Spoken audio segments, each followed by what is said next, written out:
Shasha food. அனைவரும் நலம் பெற வாழ்த்துக்களோடு ஆரம்பம் செய்வோம். இந்த வீடியோவில் லாக்டவுன் பரிதாபங்களில் ஒன்று. லாக்டவுன்கிறதால ஃப்ளைட்லாம் இல்லாததால் எங்களுக்கு இங்கே அப்பளம்லாம் கிடைக்கல. அப்பளம் டேஸ்ட் தான் இருக்கும், அன்ஷேப்பாக தான் இருக்கும். அப்பளம் ரவுண்ட் ஷேப்பில் தான் வேணும்னு நினைக்கிறவங்க மிஷினில் மாவு அரைக்க கொடுத்து இதே மெத்தடில் செய்யுங்க. உளுத்தம்பருப்பு சரியாக 1/4 கிலோ அளவு எடுத்திருக்கேன். இந்த பவுலால் 1 பவுல் அளவுக்கு எடுத்திருக்கேன். நீங்கள் வெளியில் மில்லில் கொடுத்து அரைக்கிறதா வறுக்க தேவையில்லை. நான் மிக்சியில் அரைக்கிறதால 2 நிமிடம் மட்டும் நல்லா சூடு வர அளவுக்கு குறைந்த தீயில் வச்சு வறுத்து எடுத்துக்கிறேன். மிக்சியில் அரைக்கிறதால நல்லா அரைப்படுறதுக்காக உளுத்தம்பருப்பை 2லிருந்து 3 நிமிடங்கள் மட்டும் இதே போல் வறுத்து எடுத்துக்கோங்க. ரொம்ப நேரம் அதிகமான தீயில் வறுத்துடாதீங்க. 2லிருந்து 3 நிமிடங்கள் ரொம்பவே குறைவான தீயில் வச்சு வறுத்து எடுத்தால் போதும்.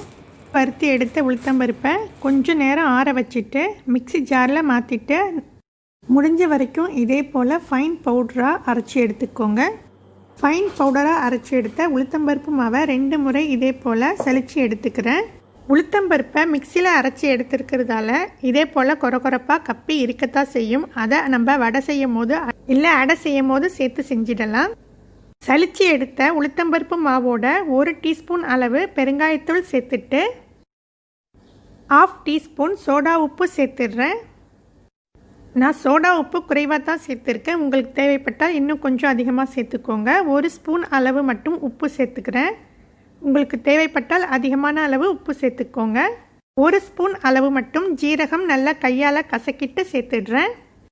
சில்ட்ரன்ஸுக்கு காரம் வேணாங்கன்னு நினைக்கிறதால பெப்பர் நான் சேர்க்கலை. உங்களுக்கு தேவைப்பட்டால் மிளகு பெப்பர் சேர்த்துக்கோங்க. அப்பளம் செய்கிறதுக்கு தேவையான பொருள் சேர்த்தாச்சு. இப்போ நம்ம 1 ஸ்பூன் அளவு நல்லெண்ணெய் சேர்த்துட்டு அப்பளம் மாவு ரெடி செய்கிறதுக்கு தண்ணி அதிகமாக சேர்த்து பிசையக்கூடாது. இந்த கப்பால் 2 கப்பு அளவு 200 ml தண்ணி சேர்த்து கொஞ்சமாக தண்ணி சேர்த்து நல்லா பிசைஞ்சு எடுத்துக்கிறேன்.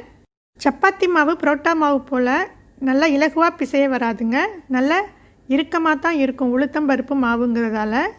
இதே போல் கொஞ்சமாக தண்ணி சேர்த்து தேவையான அளவு மட்டும் தண்ணி சேர்த்து இதே போல் நல்லா பிசைஞ்சு எடுத்துக்கோங்க. இப்படி ஒரு ஸ்பூனாக எண்ணெய் சேர்த்து ஆயில் சேர்த்துட்டு இதே போல் இடிக்கிற கல் அல்லது ஏதாச்சும் வெயிட்டாக உள்ள பொருளாக பார்த்து நல்லா தட்டி எடுத்துக்கோங்க. இப்படி நீங்கள் தட்டும்போது ஒரு ஸ்பூனாக எண்ணெய் சேர்த்து ஆயில் சேர்த்து தான் தட்டணும். அப்பளம் ஷேப்லாம் முக்கியம் இல்லை, அப்பளம் டேஸ்ட் தான் முக்கியங்கிறதால நான் இதே போல் செஞ்சிட்ருக்கேன். இங்கே எங்களுக்கு மில்லில் கொடுத்து அரைக்கிறதுக்கு முடியாது. அன்ஷேப்பாக இருந்தாலும் பரவாயில்லைண்டு மில்லில் கொடுத்து அரைக்க முடியாததால் மிக்சியில் அரைச்சி ஷேப் முக்கியம் இல்லைங்கிறதால டேஸ்ட் தான் முக்கியங்கிறதால இப்படி செஞ்சுக்கிட்டு இருக்கேன். அப்பளம் ஷேப்போடு தான் வேணும்னு நினைக்கிறவங்க முக்கியமாக 2 விஷயங்கள் செய்யுங்க. மில்லில் கொடுத்து உளுத்தம்பருப்பு மாவு அரைச்சிட்டு இப்படி நீங்கள் தட்டும்போது பிசையும்போது இந்த இடிவுரல் வச்சு தட்டும்போது 1/2 மணி நேரத்துலேருந்து 3/4 மணி நேரம் வரை நல்லா தட்டி இடித்து எடுத்துக்கோங்க. இப்போ நம்ம அப்பளம் ரெடி செய்ய ஆரம்பிச்சிடலாம். நான் இப்போ அப்பளம் தேய்ச்சிட்டு இதே போல் மினி அப்பளம் குட்டி அப்பளமாக போட்டு எடுத்துக்கிறேன்.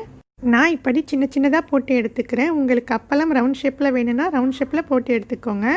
இந்த லாக்டவுன் டயத்தில் அப்பளம் எங்களுக்கு பேங்காக்கில் கிடைக்காததால் இதே போல் வீட்டிலையே ரொம்ப சுத்தமான முறையில் ஹைஜீனிக்காக மினி அப்பளம் அன்ஷேப் அப்பளம் ரெடி ஆகிடுச்சு. இதை ஒரு 2 to 3 hours வெயிலில் காய வச்சு எடுத்துடுறேன். அப்பளம் வறுக்கிறதுக்கு வெயிலில் காஞ்சி ரெடி ஆகிடுச்சு. இப்போ நம்ம அப்பளம் வறுத்து எப்படி வருதுன்னு பார்த்துடலாம். டேஸ்டியான ஹோம்மேட் அப்பளம் வீட்லேயே ரெடி ஆகிடுச்சு. நீங்களும் இதே போல் ஹோம்மேட் அப்பளம் வீட்டில் செஞ்சு பார்த்துட்டு எப்படி இருக்குன்னு கமெண்ட்டில் சொல்லுங்கள். இந்த வீடியோ பிடிச்சிருந்தா லைக் பண்ணுங்கள், ஷேர் பண்ணுங்கள், கமெண்ட் பண்ணுங்கள். அண்ட் இம்பார்ட்டன்ட் சப்ஸ்கிரைப் பண்ணுங்கள். தேங்க்யூ. அனைவரும் நலமுடன் வாழ வாழ்த்துக்களுடன் நிறைவு பெறுவோம். Shasha food.